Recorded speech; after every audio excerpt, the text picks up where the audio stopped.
Does anybody have any ideas what blacksmiths do or the materials they work with? Not only do horses require shoes, but usually horses are attached to vehicles, and there's all kinds of fittings and fasteners that are affiliated with big heavy vehicles. Iron tires or something you find made or repaired in these shops. You go to a historic house, you'll see hinges that are made in shops like these. You'll see hinges just like this that are bigger and heavier on the doors that are here. You'll see hinges that have some really simple shapes, like this one is a pretty simple shape. There's some on the table that are a little more loosier, a little more. This table is referred to as a forge, and you can refer to what blacksmiths do as forging. This particular table came out of a shop that was built here in the area about 1710 or 1720, so it's a pretty old one. It's unusual to have an open forge like this. Usually there's a chimney associated with it. This has a kubla. It's a copy of the old one. Does anybody happen to recognize the fuel in their music? Nobody else? It's soft coal. What was your question? Is there oil around that? No. No. It's soft. The fuel is soft coal, and as you burn it, it partially burns and changes to these bigger pieces that are called coke. So I bring up the temperature, and I will tell the temperature by the colors that I see. Blue and red. Well, the colors I'm looking at are in the fire, not the flame. The flame isn't really. How do the bellows bring it up? If they blow air, do they go straight up under a tube? Or yeah, you can't see the way this is set up. There is a tube connecting the bellows, and it comes straight up underneath the forge. Yeah. How does it make the fire go hotter? What does the oxygen do then? The oxygen makes the fire hotter by adding air to the fire. What's unusual about this bellows is it's difficult to see besides the size, what might not be familiar to you, as there's two parts. So what's actually happening is when I squish the bottom, when I pull on this handle, it's actually squishing the air out of the bottom and into the top, and that's why that airflow is so steady. Well, it's pushing, its gravity pushes it down, and what I'm doing is, like you say, pulling it up from the bottom, which I don't think you can see where you're standing. And you're right, there's a flapper valve on the bottom handle of the bellows. And the second one, if you can see it, there's a board that's not moving, that's stationary. There's a second valve to let the air up into that part. So without that air, you really couldn't get the kinds of temperatures. That's what I did. So the air from the bellows lets me raise the temperature of what I'm working at.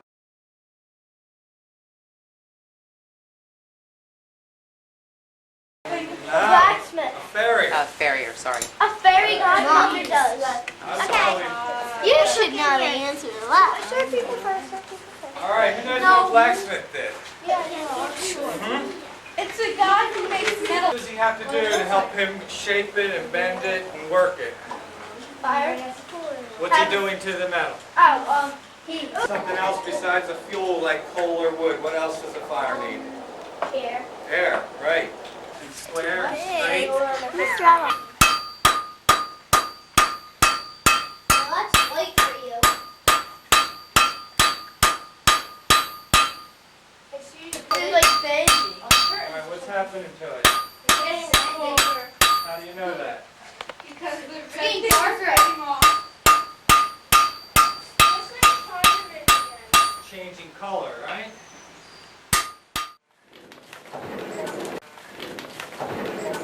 So I was saying blacksmiths work with iron and steel. Most of the work is done at this tool. Does anybody happen to know what this tool is called? Do you happen to know? Yeah. So most of the work is done at the anvil. Most of the work is done with this tool, a hammer. And all the shapes that we were looking at earlier basically do with hammering. When you have the proper temperature from the air, does anybody remember the name of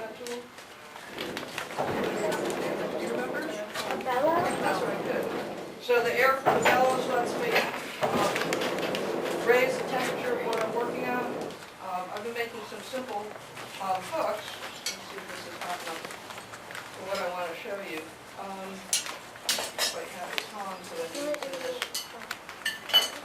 Let's see. This is not quite a simple hook I've been working on.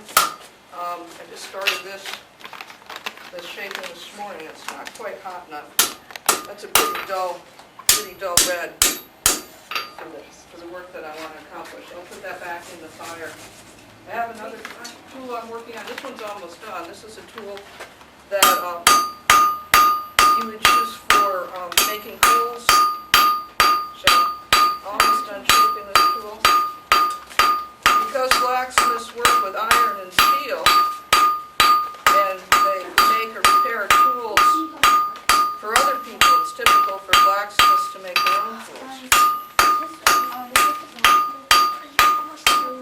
So the tools that you would see in a shop, tools that they need. Is there anything I can tell you about what you're seeing? Yes. That is a sledgehammer, right? No. A sledgehammer would be significantly heavier. This is referred to as a cross peen hammer. The peen would be this part. And use this part of the hammer when you're making a shape like this latch to spread that out broad and thin. You would use that part of the hammer. Without that area, you couldn't get the kinds of temperatures. That's a little better for what I want to do that you need. Well, I guess it's Yeah, that's a slightly higher temperature. Just getting this started, so it's a little awkward when you first set something up. This is just going to be a big four armed hook. you know what that thing's going to be for? Yeah, it's a big 4-armed hook, and you can use it for any number of things. You see these kind of hooks used in kitchens for hanging up various things. If you were living in the 18th century, you'd be cooking over the fireplace, eating with the open fireplace, so you can have all kinds of things to go with that. You'd have something like this for the crane. You'd have a kettle or stew. And soups were common, hot water. This is called a trammel, so this is something you might have in your homemade in a shop like this. So, almost done shaping this tool. Do you know how you would learn a trade like this? Is anybody familiar with that process? Does anybody else happen to know? Maybe, I think you'd be an apprentice to That's a right, blacksmith, yeah. and then you help them with Yeah. work, and once they feel that you're finally ready to be a blacksmith, then you do. That's pretty good definition. Actually, in the 18th century, the termination of an apprenticeship was when you reached majority. Do you happen to know when that is? 21. So at that time, there's no skill evaluation, although I'm certain that if you work with somebody for a number of years, you'd be quite familiar with how skilled and what they're capable of doing. That's true for any work you're going to do in the 18th century. Whether you're going to do work like being a blacksmith or a wheelwright or a miller, whether you're going to study law or medicine, all those jobs and occupations are learned through apprenticeships. Did a blacksmith get paid if he did this? Yes, of course, everybody gets paid for their work.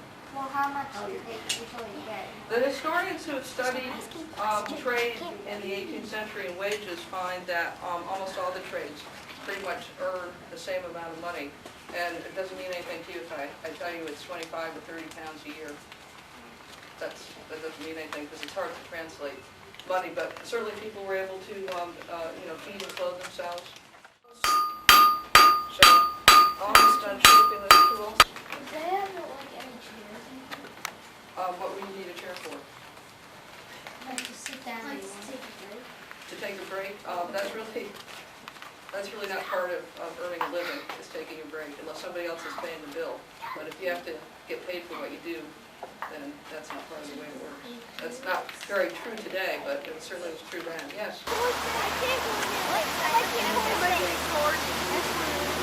Please, Ashley? Ashley? Stand out of the way, please. That's a corn snake. Oh gosh. A corn snake. I almost walked up on it.